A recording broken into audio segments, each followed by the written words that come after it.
In our first panel, Nicolas Sahnawi, Hamad Rabah, Yasser Akawi, and Hala Fadil will be talking about Lebanon's ecosystem.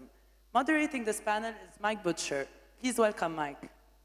I'm sure everybody had a great time last night, so we'll try and wake you up a little bit. I arrived myself from Helsinki in Finland at 3 o'clock in the morning this morning, so you'll forgive me if I'm doing my best to make things animated.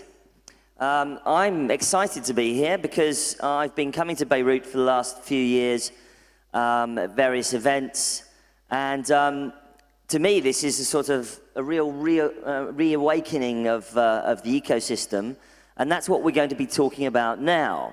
One of the things that I've done as an observer of technology startup ecosystems in Europe and the Valley is that you've got to see pieces falling into place inside an ecosystem for startups to develop, for talent to come out, and for entrepreneurship to become a real driving force in economies and in society. And this is obviously a fantastic part of the development of any economy and any society. So we're going to look a little bit about the ecosystem and see. So we're going to try and do things in a sort of as positive manner as we can. We're going to shy away from the gaps, where there are gaps, and then we're going to. I think the point of this is to think about calls to action. How can Lebanon's technology startup ecosystem get better, and what can we do as a community to improve it and make it happen? So, without further ado, I think it'd be great, briefly, if we start at the end, if you would just like to introduce yourself, literally with your name in one sentence, and then we'll go along the panel and we'll start the panel. Go ahead. Hamad Rabah, from ZRE, General Manager and Developer of Beirut Digital District. Yasser Akawi, Publisher, Executive Magazine. Nicolas Sahnawi, previous Minister of Telecommunication. Sorry, I'm going to be longer because I wear multiple hats. Hala Fadil, partner at Leap Ventures, chair of the MIT Enterprise Forum, and board member at LFE, Lebanon for Entrepreneurs. Fantastic. So, it's 2014. In 5 years' time, where do you want the technology ecosystem in Lebanon to be? I'm going to put that to you first. Well, yesterday there were lots of entrepreneurs on stage, and I met one of them, Ramzi Rizq, who told me that 3 or 4 years ago the ecosystem was even behind what he's seeing today in Lebanon. I was in London, and I think 5 or 6 years ago the ecosystem was not much more developed than we have today. So I think 5 or 6 years from now, it's quite realistic to see successful tech stories out of Lebanon and have a vibrant ecosystem with lots of entrepreneurs and a good venture capital industry. Would you agree that over the last few years you've seen an exponential change in the ecosystem? Sure. Things began to happen even before the main bricks of the ecosystem were put in place. Some successes happened, but people don't know about them, and they have made it internationally with their own means. So now that there's this attention and this effort, this energy that's being put, the financing that has been secured through the Circular 331, I think there's a very big potential for this story to become known all around the planet, and for Lebanon to be present on the map, on the digital sphere, on the map of the digital sphere. And I think we're going to see that happening faster and faster, because a lot of initiatives that we know about are about to be made known to the public. One of the things about technology startups is money. And the question is entrepreneurs, because entrepreneurs need access to capital in order to build disruptive, high growth companies. What's your perspective? Do you think that there is enough money in the ecosystem now? What we have observed for sure in our 20 years of coverage of the entrepreneurship ecosystem, the last 4 years, it's starting to make sense. Now we have to give it purpose. For this to happen, we hope in the coming 5 years, to answer your question, is for the Capital Markets Authority to come up with a GPLP law and regulation that will encourage the creation of more private equity funds and VC funds that are well regulated and will allow for indirect investment to come and to invest in that ecosystem. I mean, you've obviously seen the rise of new funds. I mean, MIT, for instance, obviously has been, well, not as a fund, but as an ecosystem player. But you're wearing a couple of different hats, aren't you? Because you're obviously part of the LEAP fund. Yeah, let me take a step back on the funding. We've been talking, I mean, this whole event is taking place because the Central Bank of Lebanon has taken an extraordinary step by putting about $480 million on the market to be invested by banks into the startup ecosystem. And to put this number into perspective, because everybody was saying, wow, this is a huge amount of money, how are we going to spend this? The Lebanese startups are going to be overcapitalized, there's going to be competition on price, and that's Valuations bad. will be too high. But if you put the number into perspective, 480 million, it's about 100 billion investment a year on a 5-year investment period. And I've compared to other countries where the venture capital industry is vibrant, and the average in high innovation countries like Denmark, the US, is 0.5% of GDP invested through venture capital firms into the economy. So that would be $250 million for Lebanon, and we're only investing 100 million thanks to the BDL 331, which means we need much more money on all steps of the venture capital industry. And Leap Ventures is positioned on the later stage of that, where we think also a lot of money is needed, and also much, much bigger tickets to have Lebanese companies compete on a global scale and facilitate these companies, I mean, to reach an exit. And just one more thing about the ecosystem. I think the ecosystem of Lebanon is quite unique in the sense that what makes it unique is how much goodwill there is in it. The ecosystem was built from scratch by so many NGOs, and this goodwill comes, I mean, you mentioned I chair the MIT Enterprise Forum, but there's also the whole Lebanese diaspora that is willing to help Lebanon. And the initiative Lebanon for Entrepreneurs is a great one that puts together the Lebanon diaspora to the entrepreneurs, and successful entrepreneurs that we've seen yesterday are willing to help the local ecosystem. Nicholas, obviously in your capacity previously in the government, did you feel like you were pushing at an open door when you decided to make some of the reforms and the policies that you put in as a minister? Did your colleagues in politics think that this is a good idea, or did you find that people didn't understand what was going on? No, I wasn't pushing an open door. I wished I was pushing an open door. I was breaking a door, a concrete wall. So they didn't get it? No, they didn't get it, but we made it. I mean, on some parts of the efforts were bear results. But there are still things to be done on the infrastructure level. I mean, for the digital economy in Lebanon to thrive, it needs abundant bandwidth, fast connection, which is still very much under what it should be. What about telecoms regulation? Can you improve?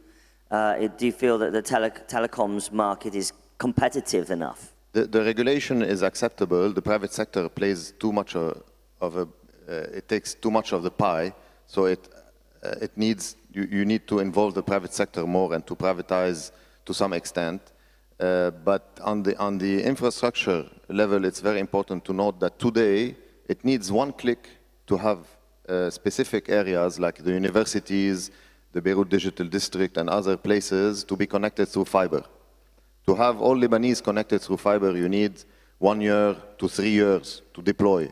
But to connect, they are already connected. These clusters are already connected. They just need to be programmed to open the bandwidths. So we're 1 click away from having the digital economy clusters being connected to the world at the maximum speed. You mentioned infrastructure there, and I know that Beirut Digital District is quite a big infrastructure play. Allow me to be the ignorant outsider. When I see those kinds of initiatives, I often think this is just about real estate. A lot of the time, startups can't actually afford the office space that these kinds of initiatives have. When we've done this kind of thing in London, somebody puts up a big flashy building with high bandwidth, but the offices are just too expensive for the startups. So what are you doing at Beirut Digital District to alleviate that initial impression? When Beirut Digital District was launched in end of 2012 as an MOU with the Ministry of Telecommunication and with Beritech, we had in mind to try to create the best business environment to try to attract the startups working in the ecosystem, to have an incubator accelerator park and then a commercial park. And we committed and we had a view which is a long-term view, which is a return on investment within a 10 years plan. That's why we developed a master plan for the upcoming 10 years. And we were willing and we committed to subsidize the companies that are within the ecosystem and to provide them the best competitive rental rates and added value services so that they can focus on their core values, on their core ideas, where we add services such as dealing with the government papers, dealing with all the hassles that they have on a daily basis in Lebanon. And the main thing from the Ministry of Telecommunication that we wanted is the fiber optics, high-speed internet at high bandwidth, and hopefully at subsidized rates to be able to compete with the neighboring countries. Now, as Minister Sahnawi said, that has been physically connected for more than a year now, but unfortunately, it hasn't been turned on. So why is that, though? Yes, sir. Well, why has it not been That's turned from on? a real estate perspective. Why are we involved in that? Because we see it all over the world. The digital economy is reshaping cities. And it's becoming a need for people to gather at the city. Creative people need to gather together. And if they grow, and this is what's growing exponentially, the real estate will grow. But where is the block? You know, why is something not being switched on? What's the delay? Well, I think for many reasons, perhaps like political reasons, administrative reasons, decision who would control the fiber optic networks, is it which entity will control the fiber optic network, and being able to take that decision is taking so much time. Sounds like you have an opinion on this. No, I want to ask the journalist on the panel because he knows all the stories. So please, Well, what does who's the behind journalist that say? click? بعد قايل ما سيسة. So let's stick to administrative reasons. He's not a good journalist. But a good diplomat. Although it's a Truth. perfect panel, just to call the name, and maybe if he had joined us today to see the call of thousands of youth, that really the future of the country and the nation-building exercise will not be complete without them. When everything is dysfunctional in this country, this is the only ecosystem that makes sense.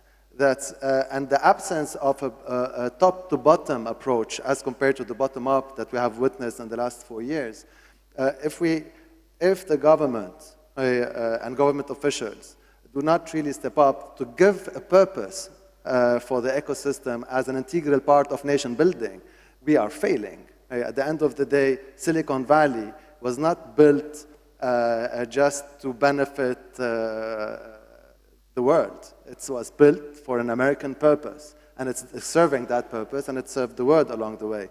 How many jobs do we expect this ecosystem to create? What are we going to how are we going to help the ecosystem to achieve these macroeconomic figures that we expect from the ecosystem. Is there such a thing, sometimes in my world we have a phrase, a magic bullet. Is there a magic pill or something that one single thing that can be done? I mean, personally, for me, when I speak to entrepreneurs in London, they say, look, just give us freaking fast internet and then we'll sort out the rest. And this goes on and on. You know, if you can't have the internet companies without the internet. And so infrastructure is massively important. Series of little steps. I mean, now that the funds are playing a bigger role, we hope that there will be more competition at that front. Again, like His Excellency, a bit of hope on the internet front, a bit of hope on the capital markets front and the Beirut Stock Exchange front.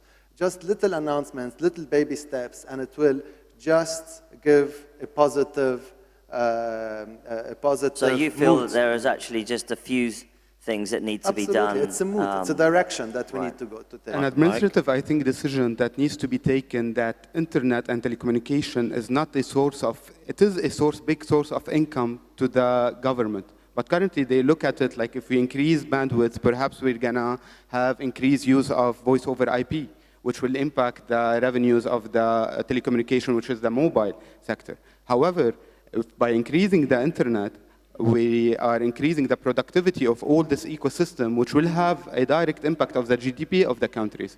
And this is what needs to be taken as like a decision to build the digital highways.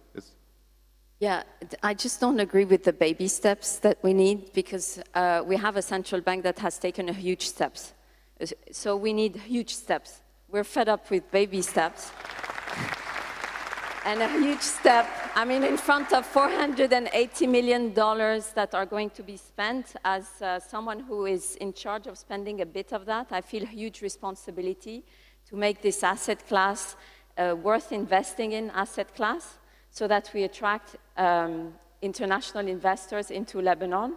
So if we have $480 million spent in this country, we need something that starts with the F word, high-speed internet. We need high-speed internet now and not in baby steps. Right. Certainly, internet access and startups tend to create at least 2 or 3 more jobs than any that they replace. So telecom companies whinging and moaning about voice over IP or whatever is completely the wrong attitude. These new economy jobs, new information technology jobs, create more jobs than they actually replace. So there's nothing to be done. There's no worries about that. That's the point. That's what you've seen that in every economy that the internet has touched, more jobs have been created than the ones that replaced. You were going to say something, sir. No, first on the infrastructure. Let's remember that we are coming from far. 3 years ago, Lebanon didn't have any redundancy on the international connectivity. It didn't have 3G and 4G network, and the DSL was still average was 40 to 50K per second. Okay, since then we've upgraded a lot, and we're still waiting for the last step, which is the fiber connection. And I'm saying that this step is available today. Today is one switch. There's no need either for investment nor for time to deploy. Already the main clusters, the main corporations of the country have been linked through fiber. They just need to open the bandwidth. So we're there. We'll get there. Somehow somebody will force someone to open this bandwidth. Okay? Let's go do it.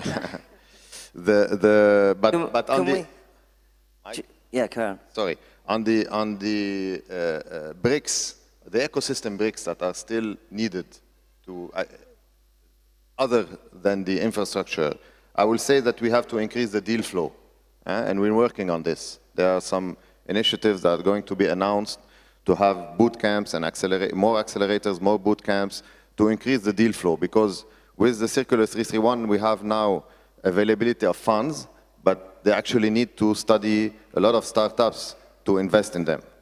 We need to upgrade the curriculum of the universities and schools to have more coders, more developers in the country, because more startups will need more workforce, more skilled engineers to be able to develop these startups. We need financial markets because we need to have an exit for these companies. We need some liquidity. The banks, the funds, they want to invest in startup, but they want to know that if everything goes wrong, they have some kind of an exit, even on the low side, with a certain valuation. And we talked about the infrastructure. On the funding availability, we need to make sure that we have all steps of the startup life being catered for, because we have now a lot of funds. Where do you feel that there is enough, say, seed money, angel money, seed, Series A, funds, etc., available, or there's still work to be done there? Well, I mean, of course, there's still work to be done, but again, if we take, a positive attitude compared to having nothing, and now there is money that is going to be deployed in the ecosystem, so I'm very hopeful that even a year from now, we'll start seeing more of the all-stage entrepreneur appear on the ecosystem. There's one thing I'd like to add to his list of things that are needed, maybe on the mentality front. I think, yesterday someone said Uber is a simple idea. Someone could have started from Lebanon. I'm not sure. I'm not sure someone coming with an idea like this would have been taken seriously by everyone in the ecosystem. So it's, the mentality is very important. Alex Assaili said yesterday that in Silicon Valley you have a 20 million market of people who are ready to try new things. But I think that Lebanese people are ready for the change. They like to try new things. We're very well connected around the world with people who are ready to try new things all over. So we could, it's going to take maybe one year or two to change, to click the mentality and have them. Something that I've seen in other ecosystems is this sort of pay it forward mentality where you help people, you don't stay in a kind of closed attitude system. You try and help you try and introduce people, and I'm sure that's kind of, to some extent, it's kind of endemic to your culture. What were you going to say? I think on the mentality, something that needs really to be improved, and we're starting to seeing it, is collaboration. Like all the startups, all the funds that are coming, there's a great opportunity for Lebanon to grow the ecosystem. The more they collaborate together to help these new ideas to grow, the better they have to see like the world being their market and here being the production kitchen. And they should not compete in locally, whereas they have to help each other to try to achieve what the ecosystem should achieve in the upcoming years. Just to add one word on that same idea, this event is by far the first event that broke the clubbish approach to entrepreneurship. And I was talking with Hala yesterday over dinner, and at Executive Magazine, we have always succeeded to identify entrepreneurs from outside the normal pack. And there are so many entrepreneurs out there that don't think they belong or didn't know that this existed. And there are very hardworking entrepreneurs, tech entrepreneurs, that I think after this event will come forward to take advantage of what has been built over the last 4 years. I want to pick up on the culture idea that Hala brought up. She's perfectly right. We have to bridge the gap between two different cultures, which is the banker's culture and the startup culture. And Circular 331 made it bridge the gap somehow, but maybe not enough, because the banker is still taking a risk, and the banking culture in Lebanon still assess the ideas based on the securities the startup provides. So this young guy or this young team, they have a wonderful idea that could be the next Google. They come to a bank, and the banker says, okay, do you have a land as security? What's your business plan? Do you have clients? Do you have, are you losing money? So, and the startup promoter or entrepreneur, he's completely in another approach. He knows that his company is going to lose money for a few years, but then it's going to start winning money in a medium to long term, and he's going to make an exit. Even if he's still losing money, he'll make a huge exit. So it's really a new culture, a new approach to things, and the bankers are still locked in the old approach. I think here we need to work on something very urgently. What about, is there a feeling that yourself, is someone going to clap? No. Is there a feeling yourself that,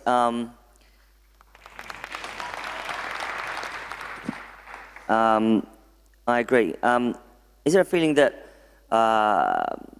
entrepreneurs themselves are educated enough? I mean, for instance, I know that, you know, there's still kind of entrepreneurs out there who are just, they're not reading enough, they're too raw. They know, they think that an angel giving them $50,000 for 50% of their company is a good deal when it's absolutely daylight robbery. Are there entrepreneurs out there who know the difference between an accelerator and an incubator? Is there education out there, or is the market still very young? The market is definitely developing, and I totally agree with you. We have heard some complaints on that front. Entrepreneurs who are not brokering good deals, and they're being taken a bit advantage of. Meanwhile, universities and accelerators/incubators have to step up and contribute a lot in that education, which, let's say, research and development in universities are non-existent. So far, really, the entrepreneurs that have emerged could really considered outliers because they are the product of autodidact. How do we translate autodidact? Self-learned or self-educated, and they figured it out alone. So if we put at their disposal, definitely much more resources at that front. Yeah, I mean, just on your point, I think it's a very relevant point. So on education, I think there are two parts of education. There's the education, like I've been to the right places and I know I've been to a good school, I've mingled enough with the entrepreneurship ecosystem, I know what an incubator is. And then there's real life education. Have I failed? Have I started a company? Have I tried? Have I worked hard enough? In Arabic, we'd say ndaket, which means, you know, I've failed, I've fell many times, and yet I'm still standing. So that part, because the ecosystem is young, I think we're not there yet. And that part, to be honest, I feel today falls under the responsibility of the funders of the ecosystem to put the entrepreneur at the center of that ecosystem, both in terms of learning and in terms of how important it is for him to be incentivized the right way, because the journey is pretty difficult. So you need to keep him motivated and to keep the learning quite high for him and for the entire ecosystem. What about the links with the international either entrepreneur community or the investors? One of the things that I've observed in Europe is a lot of VCs, say based in London or Berlin, being able to roam all over Western Europe and Central as well, often, and find great startups, find entrepreneurs, pump them with some cash, scale them up, and often maybe even move them straight to New York or the Valley. Do you feel that you've got those kinds of links happening that, for instance, you mentioned earlier the diaspora, the links in the Valley. What are you doing to kind of make the ecosystem, not just here in Lebanon or in the Middle East, more strong, but also creating that international, sort of accessing that international global technology startup community? The governor and the British ambassador announced yesterday the creation of the UK-Lebanon Tech Hub, which is aiming at doing just that, bridging the local community with the international markets and the international supply chain, and making them benefit from the London network of companies and of people. And I know that about two other initiatives also during this conference. We talked extensively about it, who are going to do just the same, but maybe for the United States. So aside from the natural Lebanese diaspora network, which is huge and very introduced in various fields, I think we'll have concrete initiatives where people can come to Beirut, enter an organization, and be linked to the whole planet. And there's also, sorry, I have to mention the Endeavor NGO, who's already working on this very successfully. At BDD, we're trying to partner with NGOs. We partner with Endeavor because we see them as really the relay for the Lebanese entrepreneurs. They focus on high-impact entrepreneurs. And for them, what's high-impact entrepreneurs is entrepreneurs that create the most number of jobs in their countries, which is very important. And they have a global network worldwide, and they try to connect these companies to the worldwide connection. There's another NGO, which is LFE, that's also connecting Lebanese for entrepreneurs worldwide and trying to host and bring the diaspora into Lebanon. I think also our partner is Beritech, and we're seeing some funds that have started back 10 years with European Investment Bank that is interested and has invested with them. And currently, recently, it was a great announcement, I think, like Maroon Shammas' announcement, also USAID had got involved to help drive the ecosystem. So there is a change, there is an increased investment, there is a potential that's being seen in the ecosystem.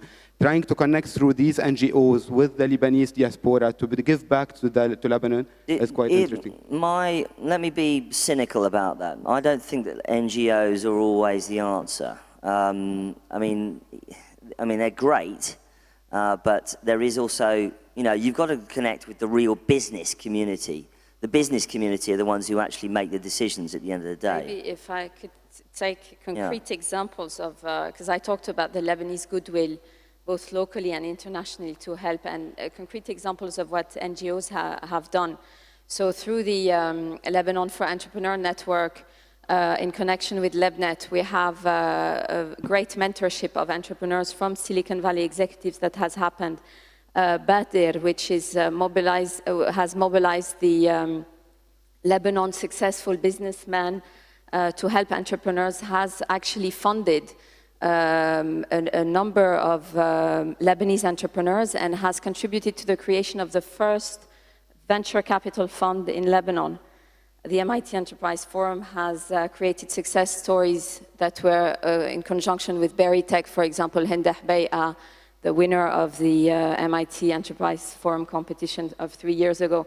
So I think the ecosystem today, and if we're investing today in entrepreneurs, it's really the result of successful NGOs that have done incredible work on the ground. So what about kind of other stuff like, do you feel that there's kind of an excitement about startups? I mean, do you get pitched every day as you're walking down the street? Do you go to conferences and find tons of young people doing startups? What's going on? What's the atmosphere like? What do you think? Executive Magazine, you guys cover that kind of thing? Well, the phone doesn't stop ringing. I mean, it keeps on ringing, and again, I'm going to touch on the previous point, for example, Endeavor, which has a broader definition to entrepreneurship. We have here among the exhibitors Beirut Design Week, and that's a huge source of deals that we have to take very seriously.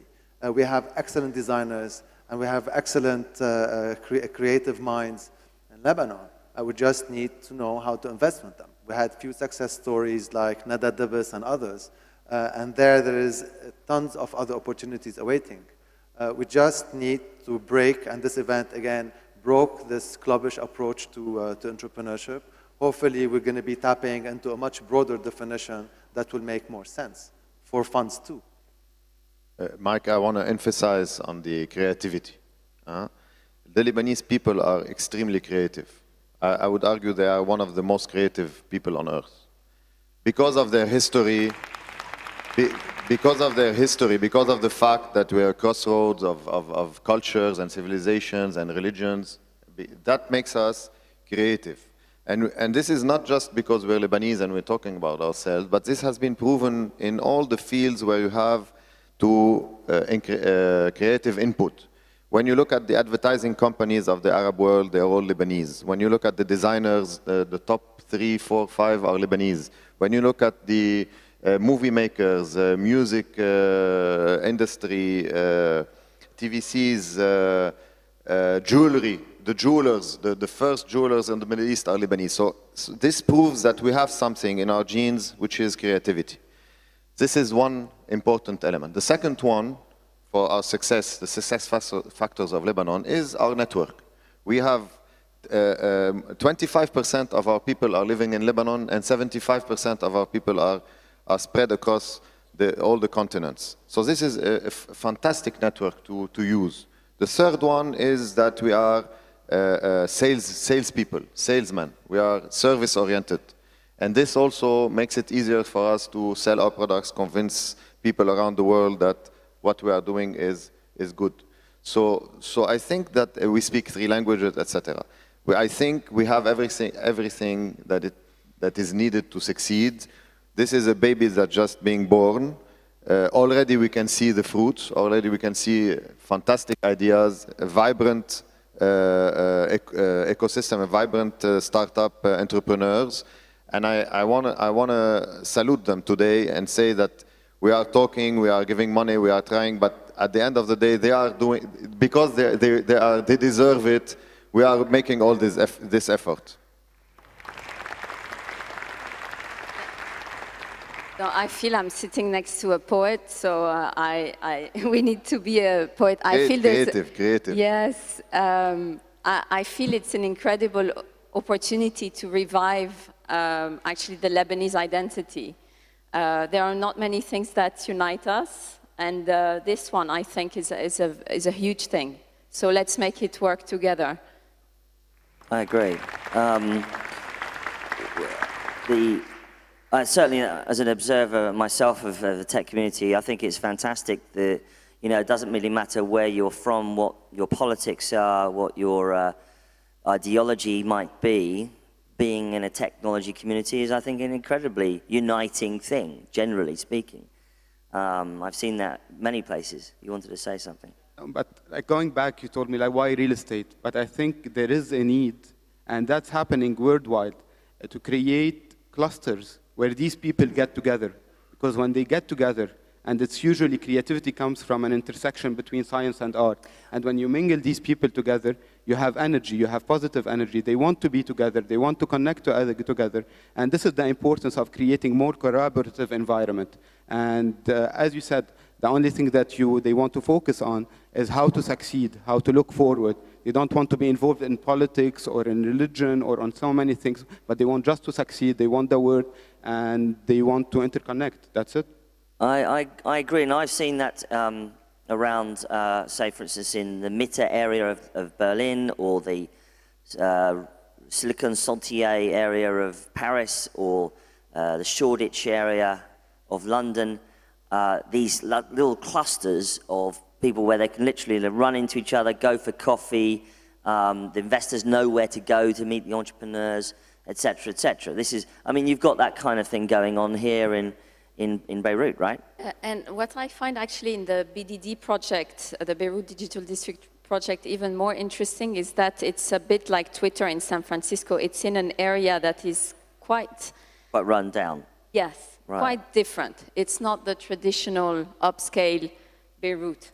And reaching out maybe to the neighboring districts of BDD is also maybe a mission for these entrepreneurs, so that technology also breaks many barriers. I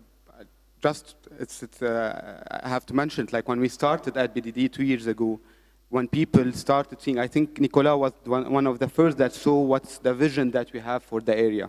But we went in, and that's something that no one knows, is that we went with our team, and my team was also afraid to step foot in the area. We used to find snakes which are 3 meters long in the building at the first steps, because no one has stepped foot since the 1975 war. Now people go there and they see Wi-Fi, they see the gardens, they see the people, the energy of the people. And that's what I'm saying, it's the people that create the community, that creates the area and the real estate, but not the real estate that creates the community. One main thing is that to be able to grow, we're hiring people from the neighborhood. And now they're starting to see the advantage of progress. And that's how we think we will grow. Are you running any coding clubs for the kids? We are? Running coding clubs for the kids. Not yet. Well, start running them then. Yeah, but no, we have like one concept store. We're trying to have hangout spaces. We have one concept store that started, which was Geek Express, where we wanted to try to interconnect with education and universities to try bring graduating talents to connect to the companies that are there. I think this is a massively important thing. Is like we're not going to regenerate the economy just by bringing in people. We've got to get the kids learning to code. We've got to get all the young people on board with the project rather than just trying to import people all the time. I mean, if you'll excuse me, I'm just an ignorant guy from London, but can I ask a question? A lot of people outside this ecosystem, you know, we read in the newspapers every day, we watch the TV, we know that the Middle East is in there real problems, right, going across the board right now. What's happening? Journalists are being arrested in Egypt, which I find very distressful, all the time. What's going on? I mean, you know, there's been massive social change over the last few years. The Arab Revolution, the spring. How is that going to affect what you are trying to build? Or is this the positive side of all of that chaos? First, I would argue that the internet community or the social media community or the geek community has the ability to live like in the Matrix, with a helmet on their head, regardless of what's happening outside. We have internet. And then they live on the planet. They don't live exactly physically, geographically where they are living. They are in the digital sphere. So that's a plus in this sector. This is a chance that you have to actually disconnect from the world that is around you. And the second thing is that Lebanon has a freedom of press and media since ever. And this helps also create this atmosphere where we were already living with such a freedom before the Arab Spring and will remain living it after the Arab Spring.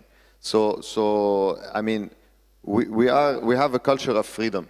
We have a culture of freedom of expression, of differences, which is in itself a plus for the community that wants to feel this. You said something about but you still won't need the internet access. Yeah, I mean, to get into the matrix. But maybe just to build on what Minister Sahnawi just said, I think the resilience that the Lebanese have developed because of the instability in the country will prove over time for entrepreneurs to be a great asset. So maybe not today, maybe there are many challenges today, but I think if we look long term, there aren't that many resilient people around this planet. And I think this is one feature of Lebanese people that will turn out to be very beneficial for the success of entrepreneurs. Right, well, I'm not sure if we've got any questions in the audience or if anyone would like. Oh, there's one over there. My name is Lara Abdel Malak. I'm from the press. I work with the Iqtisad wal A'mal group. I'm very interested in this topic in the region. I have two basic questions. First of all, if you look around us, I was doing a research. Most of the venture capitalists, most of the big companies around the world would rather invest in startups from Israel, for example, rather than any startup from the Middle East. So I would like to know, I mean, what's your take on that? Why do you think that's the case? Is it that we don't have strong entrepreneurs? Is it that, I mean, I don't understand it. Okay, so that's the first question. Second question? The second question is, you say that you're going to do a joint with the UK, but the UK in and of itself are trying to be the hub for technology and for startup. So I don't know how that works. I mean, a company that wants to attract a lot of investors and entrepreneurs at the same time wants to help Lebanon do the same. Thank you. Well, I could probably help you with the second one, which is that London has access to massive capital markets, stock exchange, and it's recently introduced a thing called the high growth segment, allowing very larger technology companies to float a portion of their equity on the stock exchange. If I can take a crack at the second one Yeah. too. I think you're addressing a very important point, and let me take this opportunity to talk about what kind of mentality we need to all have here to make this successful. We need to stop thinking my territory versus your territory. It's open plan, open source, open platform. If I succeed, you succeed. I share my success because you're going to be more successful, and your success will feed into my success. And it's exactly what Mohammed was saying about the spirit of collaboration that we need to have. If London succeeds with some Middle Eastern entrepreneurs, it's great for the Middle East, it's great for Lebanon, and we'll succeed as well, and we'll help London, and London will help us. But wouldn't you be happier if you hear that the company that made it was listed on the Beirut Stock Exchange and got cross-listed on the London Stock Exchange? It will come, it will come, it will come. I think it's about getting money into the ecosystem, isn't it? Because when you have entrepreneurs who do well and they exit, these days they don't just go and sit on an island somewhere. They go back into the ecosystem, they can become angel investors, they produce more funds, and then it's all good. Just on the first point, the question, I think the question really ultimately is what's the, if I was an investor and I wanted to come and invest in Lebanon, why would I go here versus another country in the Middle East? What's the one single answer you would give them? First, I think the Israeli market is not really in competition with the Arab market in general. They are, of course, on the idea level, on the technology level, but not on the finance level, because we have huge funds in the Middle East, in fact, and we need to attract these funds into this new technology sector, and I think it's doable. It's being done. It's being done. Israel has a huge number of startups and a very big digital economy.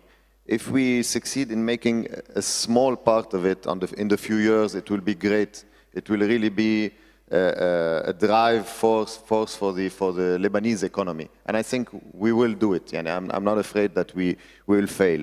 But we shouldn't look at someone who has 20 years of advance and feel bad about it. I mean, they have 20 years of advance, they have means that we don't. We are just starting, and we have huge means that we need to exploit. So that's the positive approach. Just a quick thing on why they have 20 years of advance. If you take just life sciences in Israel, you have about $6 billion invested both by corporations in R&D in Israel and by universities. If we have this number for any sector in Lebanon, we can compete in that sector. You just need to invest in research and development and universities, and we don't have that.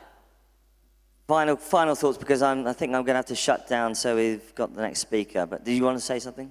Oh, yeah. Just the day we see our prime minister, or any prime minister, or one day a president of ours, heading a delegation of young 20-year-old entrepreneurs all the way to Silicon Valley and pushing himself for them, then we are in good shape. And that hasn't happened yet? Didn't happen yet. Well, there you go. That's something we could do. We can take this. We'll ask the Prime Minister to take a delegation of Lebanon's hottest young entrepreneurs, young and old, it doesn't matter how old they are, to Silicon Valley, or come to London, come and see me in London as well. So anyway, I want to say thank you very much to our panel. Thank you. Thank you.